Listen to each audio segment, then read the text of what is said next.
So আমার ছাত্রছাত্রীরা তোমরা সবাই খুব ভালো আছো। দেখো তোমাদের যে ক্লাসগুলি তোমাদের করানো হচ্ছে তোমাদেরকে আরও বেশিভাবে ভালো করে চ্যাপ্টারগুলি বুঝিয়ে দেওয়ার জন্য। তোমরা ক্লাসগুলি কিন্তু খুব ফলো করবে, কেননা তোমাদের পরীক্ষার সময় কিন্তু তোমাদের ভালো স্কোর করবে তোমরা। তোমাদের ক্লাসে কিন্তু আমরা চেষ্টা করছি আমরা চ্যাপ্টারগুলি খুব ইলাবোরেটলি তোমাদের বুঝিয়ে দেওয়ার জন্য। কোনো কোনো ক্ষেত্রে আমরা কিন্তু একটা চ্যাপ্টার তোমাদের আমরা 2 বার করে করাচ্ছি। তোমাদের চ্যাপ্টার থেকে কিন্তু আমরা কোয়েশ্চেনও তোমাদের দিয়ে দিচ্ছি, যাতে তোমাদের প্রশ্ন প্রিপেয়ার করতে তোমাদের সুবিধা হয়। তোমাদের যারা ক্লাস 8-এ ওদের একটা চ্যাপ্টার ছিল উদ্ভিদ ও প্রাণী সংরক্ষণ। সেই উদ্ভিদ ও প্রাণী সংরক্ষণ কিন্তু আমি একদিন ক্লাস করিয়েছি ক্লাস, একদিন তোমাদের প্রশ্ন দিয়েছি তোমাদের। কোনো কোনো ছাত্র বা ছাত্রীর হয়তো কোনো কোনো জায়গায় অসুবিধা থাকতেই পারে। যদি অসুবিধা হয় সেটা নিয়ে ভয় পাবারও কিছু নেই, সেটা নিয়ে মন খারাপ করবারও কিছু নেই, অসুবিধা হবেই। সেই অসুবিধাগুলি যাতে তোমাদের ওভারকাম করতে পারো, তাই আমরা কিন্তু চেষ্টা করছি ক্লাসগুলিকে আবার একটু রিপিট করার জন্য। এরপরও তোমাদের যদি কোনো অসুবিধা হয়, প্রবলেম হয়, কোন উত্তরটা তোমরা কী লিখবে তোমরা বুঝতে না পারো, তোমরা আমাদের সঙ্গে যোগাযোগ করবে। আজকে তোমাদের আমি ওই চ্যাপ্টারটা আবার একটু বুঝিয়ে দেব। তোমাদের প্রশ্ন তো আগেই দেওয়া হয়েছে এই চ্যাপ্টারের থেকে, তোমরা আশা করি তোমরা প্রশ্নগুলি উত্তর তোমরা বার করেছো, তোমরা লিখেছো। যারা উত্তরগুলি লিখতে পারোনি, তোমাদের বুঝতে অসুবিধা হয়েছিল, এদের জন্য আমি আবার চ্যাপ্টারটা আবার একটু ভালো করে তোমাদের রিভাইজ করে দিচ্ছি তোমাদের। তোমরা সবাই একটু মনোযোগ দিয়ে শুনবে এবং তোমাদেরও সুবিধা হবে, লাভ হবে এবং তোমরা ভালো স্কোর করবে। তোমরা তো ভালো স্কোর এমনিও করো সব সময়, আর তোমরা এবছর তো তোমরা আরও বেশি ভালো স্কোর করবে তোমরা। তোমাদের যে উদ্ভিদ ও প্রাণী সংরক্ষণ এই চ্যাপ্টারের প্রথম দিকে দেখো একটা কথা ছিল বন। দেখো উদ্ভিদ বা প্রাণী, এই যে এদের আবাসস্থল কোথায়? উদ্ভিদ এবার তো থাকতেই পারে, তোমার বাড়িতে থাকতে পারে, তোমার বাগান তুমি বাগান করেছো, কিন্তু এই ব্যাপারটা তো কোনো একটা কী বলবো সংরক্ষণের উপায় না। প্রাণীকে তুমি যদি মনে করো তুমি তোমার বাসাতে তুমি টিয়া পাললে, সেটা তো উচিত না, কেননা সে টিয়া তো থাকবে কোথায়? বনে, ঠিক না? এবং তুমি তোমার বাগানে কত ধরনের গাছ লাগাতে পারবে? লাগাতে তো পারবে না, কয়েকটা গাছ লাগাতে পারবে, এ বিষয়টা তুমি করতে পারবে না। তাহলে এদের প্রধান বাসস্থান কোথায়? আশ্রয়স্থল কোথায়? বন। কিন্তু সেই যে বন, সেই বন কিন্তু ধ্বংসের মুখে এখন। অনেক কিন্তু বন ধ্বংস হচ্ছে। দেখো বিজ্ঞান তোমরা অবশ্যই পড়বে, কিন্তু এর সঙ্গে কিন্তু তোমাদের পরিবেশ সম্বন্ধে তোমাদের সচেতন থাকতে হবে। কেননা এই পরিবেশ থেকেই তো আমরা আমাদের জীবনের প্রয়োজনীয় রসদ সংগ্রহ করি। এই পরিবেশটা যদি নষ্ট করে ফেলি আমরা, তাহলে কি আমরা বাঁচতে পারবো না। কিন্তু এই পরিবেশটা কিন্তু আমরাই নষ্ট করছি। এর একটা কিন্তু কি হচ্ছে, কারণ বন আমরা কিন্তু নষ্ট করছি। সেই বনকে কিন্তু আমরা বিভিন্নভাবে নষ্ট করছি। কীভাবে নষ্ট করছি? দেখো প্রথম হচ্ছে কি করি আমরা, আমাদের প্রচুর পপুলেশন বাড়ছে, আমাদের প্রচুর জায়গা দরকার থাকার জন্য বনকে ধ্বংস করে ফেলছি। পপুলেশন বাড়লে তো অটোমেটিক্যালি খাদ্যের প্রয়োজন, মানে কি আমাদের মানে কৃষিক্ষেত্রের প্রয়োজন। কোথায় করব? বনকে ধ্বংস করে কৃষিক্ষেত্র করছি আমরা।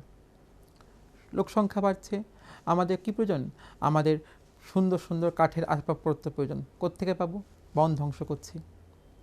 বিভিন্ন ক্ষেত্রে তো আগে দেখা গেছে তোমার যে সিংহ, বাঘ, এদের কী হচ্ছে? নিধন করা হচ্ছে। কেন? ঘরের সাজানোর জন্য। বাঘের ছাল থেকে তোমার ব্যাগ বানানো হচ্ছে। বিভিন্ন ছোট ছোট প্রজাতি, জানো তো, বনরুইকে মেরে ফেলা হয়েছে প্রচুর পরিমাণে। কেন? তার যে স্কিনটা আছে তাদের তোমার ব্যাগ তৈরি করার জন্য। সেম হরিণ, এই যে প্রাণী, এই যে বন, সব তো ধ্বংস করা হচ্ছে। এর কারণ কি? আমাদের চাহিদা কিন্তু, সে তুমি যে কারণেই বলো না কেন, আমার বসত বাড়ি তৈরি করার জন্য হতে পারে, খাদ্যের আমাদের যে অভাব পূরণ করার জন্য, আমাদের কৃষিক্ষেত্রকে আরও বেশি মানে বড় করার জন্য, সেখানে হতে পারে আমাদের প্রয়োজনীয় আসবাবপত্র তৈরি করার জন্য সেই বনকে ধ্বংস করছি। আমাদের চাহিদা পূরণের জন্য আমরা কি করছি? প্রাণীদেরকে আমরা নষ্ট করছি। এই বনের মধ্যে যারা থাকে উদ্ভিদ এবং প্রাণী, এদেরকে কিন্তু আমরা আমাদের নিজস্ব চাহিদা ফুলফিল করার জন্য কিন্তু আমরা ধ্বংস করছি। এর ফলে কিন্তু উদ্ভিদ এবং প্রাণী উভয়েরই কিন্তু আজকে কিন্তু বিপদের সম্মুখীন হয়ে গেছে। কিন্তু এখান থেকে কিন্তু আমাদের বাঁচবার একটাই উপায়, সে হচ্ছে সংরক্ষণ। সংরক্ষণ কথার অর্থ কি? সংরক্ষণ হচ্ছে রক্ষা করা, তাকে বাঁচিয়ে রাখা। এই বাঁচিয়ে রাখাটা কেন? বাঁচিয়ে রাখাটার উদ্দেশ্য একটাই, সেটা হচ্ছে পরিবেশকে টিকিয়ে রাখা এবং ভবিষ্যৎ প্রজন্মকে একটা সুন্দর পরিবেশ উপহার দেওয়া। মনে করো যদি এইভাবে বন ধ্বংস হতে শুরু করে, তাহলে কি হবে? অনেক উদ্ভিদ প্রজাতি কিন্তু আর থাকবে না, অনেক প্রাণী কিন্তু থাকবে না। তাহলে কি প্রয়োজন? আমাদের সংরক্ষণ প্রয়োজন। এই সংরক্ষণটা নিয়ে আজকে আমরা কথা বলবো। দেখো, যেহেতু সংরক্ষণের প্রশ্ন আসছে, সেখানে একটা টার্ম আমাদের মাথায় রাখতে হবে, সেটা হচ্ছে জৈব বৈচিত্র্য। এখানে দেখো লেখা আছে জৈব, এই কথাটার অর্থ কি? জীব, উদ্ভিদ হোক বা প্রাণী হোক, সবাই কিন্তু জীব।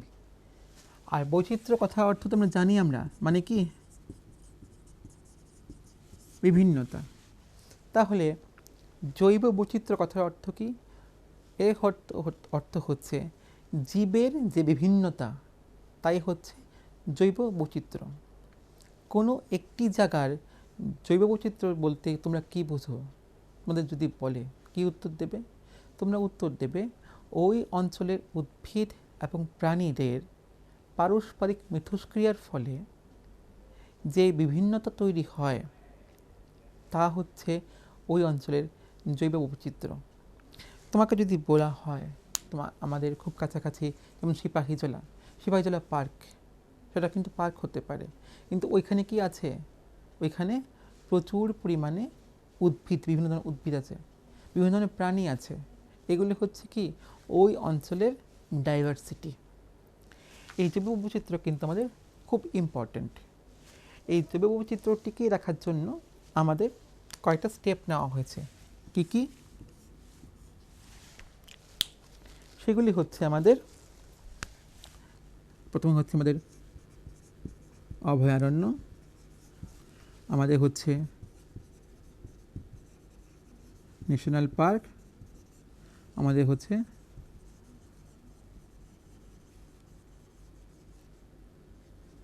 বায়োস্ফিয়ার, অভয়ারণ্য বা আমরা স্যাঞ্চুরিও লিখতে পারি আমরা।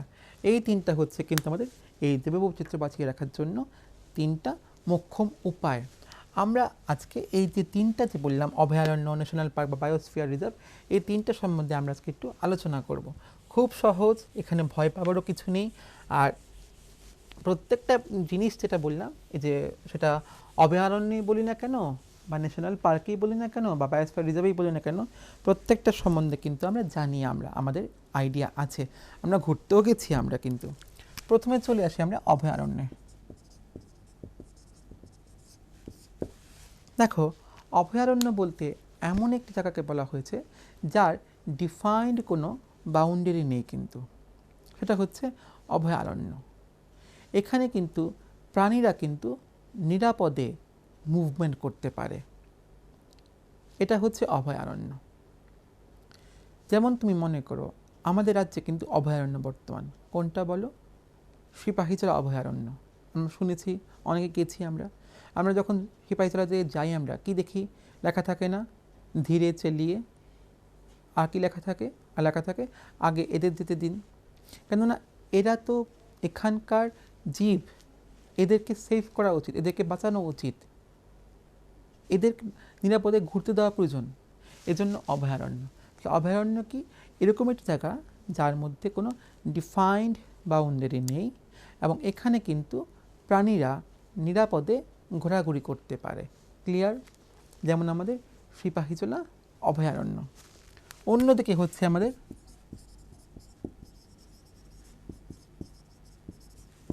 National park. ন্যাশনাল পার্ক কি? দেখো, ন্যাশনাল পার্কের ক্ষেত্রে কিন্তু একটা ওয়েল ডিফাইন্ড বাউন্ডারি বর্তমান থাকে। একটা ওয়েল ডিফাইন্ড বাউন্ডারি থাকে ন্যাশনাল পার্কে, ঠিক আছে। সেই ন্যাশনাল পার্কের মধ্যে কিন্তু তোমাকে কিন্তু এই যে তুমি দেখবে কি হয় সেখানে তোমার সেই ওয়েল ডিফাইন্ড পার্কের মধ্যে আমাদের বিভিন্ন বোটানিক্যাল গার্ডেন থাকতে পারে, জুও থাকতে পারে, কিন্তু সেটা কিন্তু ন্যাশনাল পার্কের আওতায় পড়ছে। একটা যখন ওয়েল ডিফাইন্ড বাউন্ডারি থাকবে তখন তাকে বলা হচ্ছে ন্যাশনাল পার্ক। আমাদের রাজ্যে যদিও ন্যাশনাল পার্ক নেই, কিন্তু আমাদের রাজ্যে এখন অবধি নেই। দেন হচ্ছে বায়োস্ফিয়ার রিজার্ভ।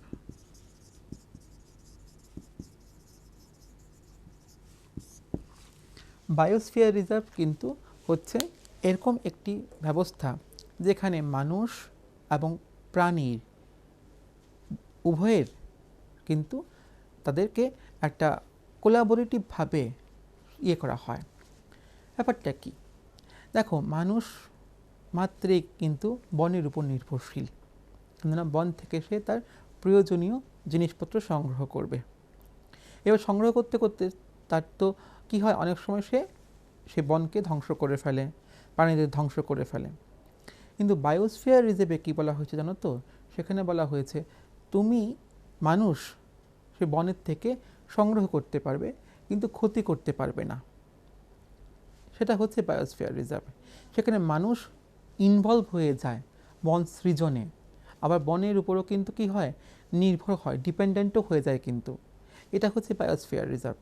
বায়োস্ফিয়ার রিজার্ভে কি হয়, একটা মিউচুয়াল একটা ব্যাপার থাকে, যাতে মানুষ এবং বনের মধ্যে, এখানে বন বলতে বনজ জীবন প্রাণী হতে পারে, আবার উদ্ভিদও হতে পারে। এই মানুষ এবং বনজ জীবনের মধ্যে একটা মিউচুয়াল একটা রিলেশন থাকে। এই রিলেশনের ফলে কি হয়, বনেরও বৃদ্ধি হতে থাকে এবং মানুষেরও কিন্তু কি হয়, ইকোনমিক একটা ডিপেন্ডেন্সি তৈরি হয়ে থাকে। মানুষ সেই বন থেকে মধু, কাঠ, প্রয়োজনীয় ওষুধপত্র, হার্বাল মেডিসিনগুলি কিন্তু কি করতে পারে, সংগ্রহ করতে পারে, কিন্তু সেই বনের সে ক্ষতি করতে পারবে না। সেটা হচ্ছে বায়োস্ফিয়ার রিজার্ভের একটা খুব বড় সুবিধা। এর ফলে কি হয়, আমাদের বনটা কী হয়, বনটা আরও বেশি বড় হয়, বিস্তৃত হয়, বনটার একটা দেখভালও হয় কিন্তু সেই বায়োস্ফিয়ার রিজার্ভের মাধ্যমে। কিন্তু এখানে এই যে প্রশ্ন আসছে, এই যে ন্যাশনাল পার্ক বা বলো, স্যাংচুয়ারি বলো, অভয়ারণ্য, বায়োস্ফিয়ার রিজার্ভ, এগুলি প্রশ্নগুলি কেন আসছে? আসলে কিছু কিছু ক্ষেত্রে দেখা গেছে কিছু কিছু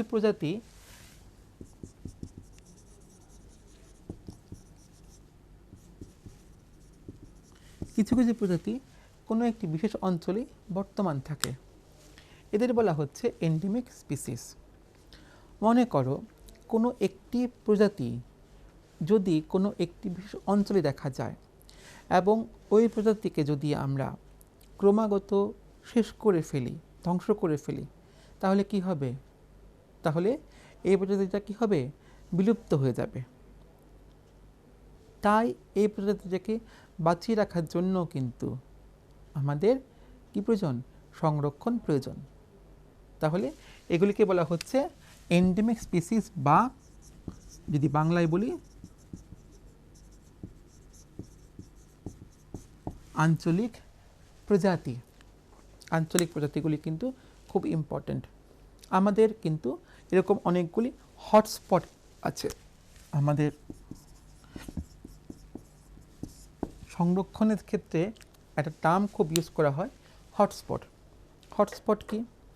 হটস্পট হচ্ছে এরকম জায়গা যেখানে প্রচুর পরিমাণে আমার কি থাকবে, বায়োডাইভার্সিটি, মানে প্রচুর পরিমাণে আমার উদ্ভিদ এবং প্রাণীর বিভিন্নতা দেখতে পাবো, এবং প্রচুর পরিমাণে এন্ডেমিক স্পিসিস দেখতে পাবো।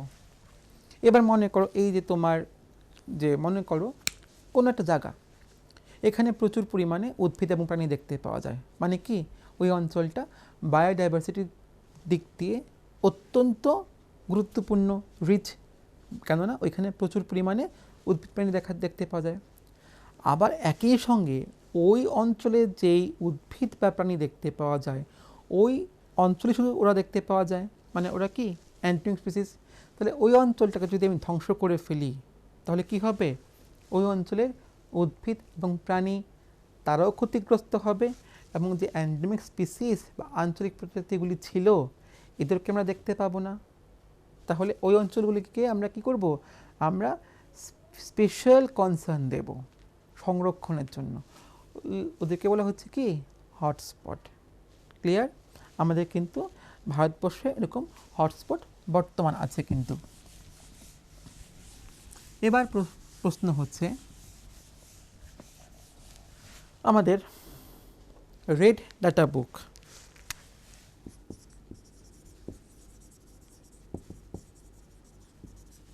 এরপর আমরা কী করলাম? রেড লিখলাম, রেড ডাটা বুক। আসলে রেড ডাটা বুক ব্যাপারটা কি? দেখো, অনেক অনেক প্রজাতি কিন্তু আজকে কিন্তু বিলুপ্তির পথে, কিন্তু বিভিন্ন কারণে অনেক অনেক প্রজাতি তো পাওয়াই যায় না এখন, নষ্ট মানে তার এক্সটিংক্ট হয়ে গেছে। আবার অনেক অনেক প্রজাতি বিলুপ্তির পথে। কী কারণে? ওই মানে খুব বেশি পরিমাণে এদের কী করা হয়েছে? এক্সপ্লয়েট করা হয়েছে, এদের শেষ করা হয়েছে বিভিন্ন কারণে, ব্যবহারের কারণে, এদের থেকে হয়তো ওষুধ পাচ্ছি সেই কারণে, এদের থেকে হয়তো চামড়াটা নিয়ে ব্যবহার করা হচ্ছে তোমার কোট বানানোর জন্য, ব্যাগ বানানোর জন্য। এই কারণে কিন্তু অনেক অনেক প্রজাতি কিন্তু আজকে প্রায় শেষের পথে। এই সমস্ত কারণের উপর নির্ভর করে কি করা হয়েছে? একটি বিশেষ তালিকা প্রস্তুত করা হয়েছে, যেই তালিকার মধ্যে বিভিন্ন ধরনের বিপদগ্রস্ত উদ্ভিদ এবং প্রাণীর নাম লিপিবদ্ধ করা হয়েছে। তাকে বলা হয়েছে রেড ডাটা বুক। তাহলে রেড ডাটা বুক বলতে কি বুঝলাম? রেড ডাটা বুক হচ্ছে এমন একটি বিশেষ তালিকা যাতে বিভিন্ন উদ্ভিদ এবং প্রাণী যারা বিপদগ্রস্ত আছে তাদের নাম লিপিবদ্ধ করা হয়েছে। ক্লিয়ার? এই যে রেড ডাটা বুক, এখানে দুইটা টার্ম আছে, তুমি একটু মাথায় রাখবে, এক্সটিংক্ট, এন্ডেঞ্জার্ড।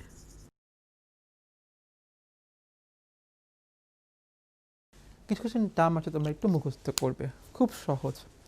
এক্সটিংক্ট, এক্সটিংক্ট বলতে কি বলা হয়েছে? যাদের আর দেখাই যায় না, এরা হচ্ছে এক্সটিংক্ট। এরপরে বলা হচ্ছে এন্ডেঞ্জার্ড, যারা বিপদ সীমার কাছাকাছি চলে এসছে, তাদের পাওয়া যায় কিন্তু তাদের আর যদি ব্যবহার করা হয় এরা কিন্তু হয়তোবা আর দেখা যাবে না। ক্রিটিক্যালি এন্ডেঞ্জার্ড, যাদের সংখ্যা আছে কিন্তু খুবই কম, এদের ব্যবহার এত বেশি করা হচ্ছে এরা হয়তো যে কোনো সময় এরা এক্সটিংক্টের পথে কিন্তু চলে যাবে। কিন্তু ক্রিটিক্যালি এন্ডেঞ্জার্ড। রেয়ার স্পিসিস, এরা খুব কম পাওয়া যায়, রেয়ার স্পিসিস, এগুলি হচ্ছে রেয়ার স্পিসিস। দেখো, এরকম কিছু কিছু প্রজাতি আছে যেগুলি কিন্তু খুব কমই দেখতে পাওয়া যায়, এগুলি কিন্তু আমাদের বাঁচিয়ে রাখা উচিত। Endangered, critically endangered, rare species, এগুলির প্রতি কিন্তু আমাদের বিশেষ কনসার্ন দেব কিন্তু আমরা, কেননা এগুলি যদি নষ্ট হয়ে যায় আর যদি এগুলি দেখতে না পাই তখন কিন্তু আমরা কিন্তু আর ভবিষ্যতে ওই সমস্ত প্রজাতিগুলি কিন্তু আমরা খুঁজে পাবো না। এখানে দেখো একটা টার্ম লেখা হয়েছে, এখানে স্পিসিস। স্পিসিস, আমি এখানে লিখলাম স্পিসিস। এই স্পিসিস টার্মটা তোমাদের বইয়ে আছে। স্পিসিস বলতে কি বোঝো? খুব সহজ। স্পিসিস কি?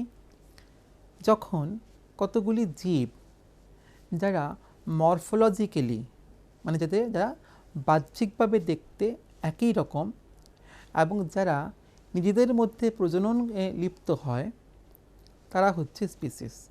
তাহলে স্পিসিস বলতে কি বুঝলাম?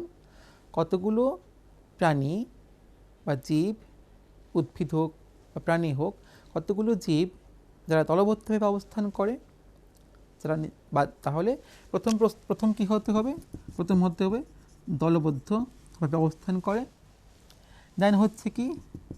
তারা বাহ্যিকভাবে এক সম, দেখতে সবাই একরকম। তৃতীয় নম্বর পয়েন্ট কি হবে? প্রজননে লিপ্ত, এবং এরা নিজেদের মধ্যে প্রজননে লিপ্ত হয়। এরাই কি বলা হচ্ছে? আমার স্পিসিস। এই তিনটা যদি কেউ ফুলফিল করে একই সঙ্গে পয়েন্ট, তখন তাকে বলা হচ্ছে স্পিসিস। এটা কিন্তু মাথায় রাখবে। এবং স্পিসিস থেকেই কিন্তু আস্তে আস্তে পরবর্তী পর্যায়ে ইভলিউশনের শুরু হয় কিন্তু। এই স্পিসিসটা কিন্তু তোমরা কিন্তু তোমাদের যখন যারা আরও একটু বড় ক্লাসে পড়বে, তোমরা কিন্তু স্পিসিস থেকে তোমাদের কনসেপ্টটা এখন যদি ক্লিয়ার না হয়, তোমরা কিন্তু পরবর্তী সময়ে তোমাদের উপরের ক্লাসগুলিতে তোমরা কিন্তু অনেক ধরনের অসুবিধার সম্মুখীন হবে স্পিসিস। তাহলে এই তো গেল আমাদের রেড ডেটা বুক। এবার অন্যটি টার্ম আমরা লিখবো আমরা, সেটা হচ্ছে মাইগ্রেটরি বার্ডস। দেখো, এই মাইগ্রেটরি বার্ডস কিন্তু আমরা জানি, কিন্তু আমরা অনেকেই জানি।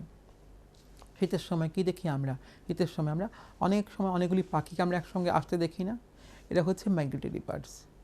এরা এক দেশ থেকে অন্য দেশে মাইগ্রেট করে, চলে আসে প্রয়োজনীয় আবহাওয়ার চাহিদার জন্য, এবং এই দেশে এসে এই আবহাওয়া এরা কী করে, এরা প্রজনন সম্পন্ন করে এবং এরা আবার চলে যায়। এরা হচ্ছে মাইগ্রেটরি বার্ডস। এই মাইগ্রেটরি বার্ডস কিন্তু আমরা জানি কিন্তু, এবং জানো অনেকগুলো এরকম পার্ক আছে, ন্যাশনাল পার্ক আছে শুধু মাইগ্রেটরি বার্ডসের জন্যই আছে কিন্তু। মাইগ্রেটরি বার্ডস কিন্তু এই পার্কগুলি বানানো হয় এই মাইগ্রেটরি বার্ডসগুলিকে বাঁচিয়ে রাখার জন্য কিন্তু। ঠিক আছে, এবার আমরা চলে এলাম আমাদের প্রায় শেষের দিকে আমরা চলে এসেছি। এবার আমরা চলে এলাম বন সৃজন। প্রথমে তো বলেছিলাম যে আমাদের বন ধ্বংস হচ্ছে, তাহলে এবার আমরা কী করতে হবে? এবার আমাদের বন সৃজন করতে হবে, বনকে আমরা সংরক্ষণ করতে হবে। কী করে সংরক্ষণ করব? খুব সহজ। আমি নিজে কী হব, নিজে যেমন আমি বনকে বাঁচিয়ে রাখার চেষ্টা করব, ঠিক তেমনভাবে আমি আমার পাশে যে একজন আছে তাকেও বনের গুরুত্ব সম্পন্ন ওয়াকিবহাল করব। তুমি নিজে যেমন বনের প্রতি দায়বদ্ধ থাকবে, ঠিক তেমনভাবে তুমি তোমার বন্ধু পরিজনকেও কিন্তু বলবে বনের প্রতি দায়বদ্ধ থাকতে। একা কিন্তু কেউ বনকে বাঁচিয়ে রাখতে পারবে না। সবাই কিন্তু গোষ্ঠীবদ্ধভাবে যখন বনের প্রতি দায়বদ্ধ থাকব, তখন আমরা বনকে বাঁচাতে পারব। এছাড়া আমরা কি করব? আমরা বন মহোৎসব পালন করব। আমাদের স্কুলে কিন্তু হয় বন মহোৎসব, তোমাদের স্কুলেও হয় বন মহোৎসব। এই বন মহোৎসবগুলি পালন করব। এগুলির মধ্যে কি হয়? এই বন মহোৎসব পালনের মাধ্যমে আমরা বনের প্রতি একটা দায়বদ্ধতা আমরা সঙ্গে জড়িয়ে যাই, কিন্তু আমরা বনের প্রতি একটা ভালোবাসা আমাদের মধ্যে কিন্তু কি হয়, তৈরি হয়। আমরা বন মহোৎসব পালন করব আমরা, কেননা আমাদের মধ্যে সেই কনসার্নটা আমরা তৈরি করার চেষ্টা করব। আমরা কি করব? আমাদের যে বন্ধু আছে এদেরকে আমরা কি করব? আমরা স্যাপলিংস, ছোটো কোনো চারা গাছ আমরা উপহার দেব আমরা। ঠিক আছে, আমরা কি করব? আমরা বনের যে থেকে আসবাবপত্র কাঠ, এই কাঠের ব্যবহারটা খুব কম করব কিন্তু আমরা এছাড়া অন্য কোনো বিকল্প ব্যবস্থা নিতেই পারি আমরা। দেখো, এই বনের থেকে কি হয়, যে কাঠ থেকে কিন্তু কি হয়, কাগজ প্রস্তুত করা হয়। জানো, 1 টন কাগজ প্রস্তুত করতে প্রায় 17টা গাছ ধ্বংস করা হয়। এই যে 17টা গাছ ধ্বংস করলে এখানে 17টা গাছ তৈরি হতে আরও কতদিন সময় লাগবে? অনেক দিন সময় লাগবে। তাহলে আমরা যদি কাগজকে কম ব্যবহার করি, যতটা সম্ভব ব্যবহারটা অবশ্যই প্রয়োজন, কিন্তু একদম খুব নষ্টটা করা খুবই আমাদের অনুচিত হবে। আর কি করব? সে কাগজের রিসাইক্লিং করব আমরা, তাতেও কিন্তু আমরা লাভ পাবো। কিন্তু আমরা আমাদের বন্ধুদের বনকে বাঁচিয়ে রাখার জন্য আমরা কি করব? আমরা তাদের সচেতন করব। এইগুলির মাধ্যমে কিন্তু আমরা বন সৃজনের পথে আমরা কিন্তু একটা বিশাল পা দিতে পারি কিন্তু আমরা বন সৃজন করে আমরা। এছাড়া আমরা এখানে এবার একটি লাস্ট টার্ম আমরা শিখব, সেটা হচ্ছে ফ্লোরা আর ফনা। দেখো, তোমরা যেহেতু বন নিয়ে পড়ছি আমরা, উদ্ভিদ বা প্রাণী নিয়ে পড়ছি আমরা, এই জন্য আমাদের এই দুটা টার্ম আমাদের একটু শেখা উচিত, ফ্লোরা ও ফনা। ফ্লোরা কি? ফ্লোরা হচ্ছে কোনো একটি জায়গার উদ্ভিদের যে লিপিবদ্ধ তালিকা, তাকে বলা হচ্ছে ফ্লোরা। আমাদের কিন্তু ফ্লোরা অফ ত্রিপুরা নামে একটি বই আছে কিন্তু আমাদের, 2টা ভলিউমের দুইটা বই আছে আমাদের, ফ্লোরা অফ ত্রিপুরা বলে। জানো তো কে লিখেছে? ডিবি দেব। যদিও উনি আর নেই এখন, উনি মারা গেছেন। এই D B Deb flora of Tripura বলে দুইটা বই লিখেছিল, দুইটা ভলিউম 1 অ্যান্ড ভলিউম 2। এই দুইটা বইয়ের মধ্যে কিন্তু ত্রিপুরা রাজ্যের সমস্ত যে উদ্ভিদ তার তালিকা দেওয়া আছে। এরপরে যদিও অনেক উদ্ভিদ আরও যুক্ত হয়েছে পরবর্তী সময়ে, তোমরা তার সম্বন্ধে জানবে আরও যখন বড় ক্লাসে তোমরা পড়বে তোমরা। তাহলে এই ফ্লোরা কি? এই ফ্লোরার মধ্যে একটা রাজ্যের সম্পূর্ণ উদ্ভিদের তালিকা বর্তমান। সেই ফ্লোরাটা কিন্তু কোনো একটি ছোট্ট জায়গারও হতে পারে। মনে করো তুমি যেই এলাকায় থাকো, যে ডিস্ট্রিক্টে থাকো, সাপোজ তুমি মনে করো ধলাই ডিস্ট্রিক্টে তুমি আছো, ফ্লোরা অফ ধলাই হতেই পারে। মানে ধলাই ডিস্ট্রিক্টে পাওয়া যায় উদ্ভিদের তালিকা, সেটা হচ্ছে ফ্লোরা। তাহলে ফ্লোরা হচ্ছে কি কোনো একটি অঞ্চলে বর্তমান উদ্ভিদের তালিকা এবং তার বর্ণনাকে বলা হচ্ছে ফ্লোরা। অন্যদিকে ফনা কি? ফনা হচ্ছে, যদি ফ্লোরা হয় উদ্ভিদ, ফনা হচ্ছে প্রাণী। কোনো একটি অঞ্চলে বর্তমান প্রাণীর যে তালিকা তাকে বলা হচ্ছে তার ফনা। সেই ফনা এবার বিভিন্ন ধরনের হতেই পারে, ঠিক আছে? যেমন বাটারফ্লাই আছে, একটি আলাদা করে করা হয়েছে। স্নেকস আছে, আলাদা করে হতেই পারে। ফনাও কিন্তু খুব ইম্পর্টেন্ট। এই ফ্লোরা বা এই ফনা এইগুলির ডকুমেন্টেশন করা কেন ইম্পর্টেন্ট? মনে করো যে ফ্লোরা বা ফনার ডকুমেন্ট করা হয়েছে, সেই ফ্লোরা বা ফনা কোনো গাছ একটা সময় খুব বেশি পাওয়া যেত, এখন পাওয়া যায় না। এর মানে কি? এর মানে এই যে সময়কালের মধ্যে একে প্রচুর পরিমাণে ধ্বংস করা হয়েছে, সেটা একটা কারণ। তাহলে এই একটা গেল, এটা ইম্পর্টেন্ট। তাহলে আমি কী করব? ওই গাছটাকে বা ওই বিশেষ প্রাণীটাকে ধ্বংসের কারণটাকে আমি খুঁজে বার করার চেষ্টা করব এবং তাকে আমি সংরক্ষণ করব। অন্য একটা কী দিকে প্রয়োজন? মনে করো ডিবি দেব যখন ফ্লোরা লিখেছিল, তখন উনি কোনো একটা বিশেষ গাছকে উনি খুঁজে পাননি বা উনি মানে উল্লেখ করেননি। পরবর্তী সময় কি হয়েছে? কোনো একটি গাছ আমরা খুঁজে পেয়েছি, যারা বিজ্ঞানীরা খুঁজে পেয়েছে। তাহলে ওই তালিকাটা কী হবে? ওই গাছের তালিকাটা যুক্ত হবে না। তাহলে এই তালিকাটা যুক্ত হওয়ার মানে কি? তাহলে ডাইভার্সিটিতে আরেকটু রিচ হচ্ছে। সেজন্য কিন্তু ফ্লোরা বা ফনা কিন্তু স্টাডি করা খুব ইম্পর্ট্যান্ট। তোমরা সবাই, আমি বিশ্বাস করি সবাই তোমরা খুব ভালো করে তোমরা এই চ্যাপ্টারটা তোমরা পড়বে। কারণ এই চ্যাপ্টারটা উদ্ভিদ প্রাণী সংরক্ষণ, এই চ্যাপ্টারটা তোমাদের কিন্তু পরবর্তী ক্লাসে বিভিন্ন সময় তোমাদের খুব প্রয়োজন। আজকে আমরা কি পড়লাম? বন ধ্বংস হচ্ছে এর কারণগুলি পড়লাম। আমরা পড়লাম বনকে কী করে আমরা বাঁচাবো। আর পড়লাম কি উদ্ভিদ প্রাণী সংরক্ষণের যে 3টা স্টেপ, কী step? Sanctuary, national park, biosphere reserve, এগুলি সম্বন্ধে জানলাম আমরা স্পিসিস কাকে বলে, জানলাম আমরা আঞ্চলিক প্রজাতি কাকে বলে, মাইগ্রেটরি বার্ডস কাকে বলে, আমরা জানলাম রেড ডাটা বুক সম্বন্ধে, আর জানলাম রেড ডাটা বুকসের বিভিন্ন ক্যাটাগরিগুলি, ঠিক না? আর জানলাম ফ্লোরা ও ফনা সম্বন্ধে। আমাদের এই প্রশ্নগুলি কিন্তু তোমাদের আমি আগেও দিয়েছি, কিন্তু আমি তোমাদের বলে দিয়েছি কোথায় কোথায় কী কী উত্তর হবে। আজকে আমি চেষ্টা করেছি আরেকবার তোমাদের ভালো করে বুঝিয়ে দেওয়ার জন্য। এরপরেও তোমাদের যদি কোনো জায়গায় তোমাদের অসুবিধা হয়, তোমরা কিন্তু খাতায় লিখে রাখবে। পরবর্তী সময়ে আমি তোমাদের সঙ্গে যখন দেখা হবে পার্সোনালি, আমি আবার চেষ্টা করব সেগুলি বুঝিয়ে দেওয়ার জন্য। খুব ভালো থাকবে, সাবধানে থাকবে, সুস্থ থাকবে। ধন্যবাদ।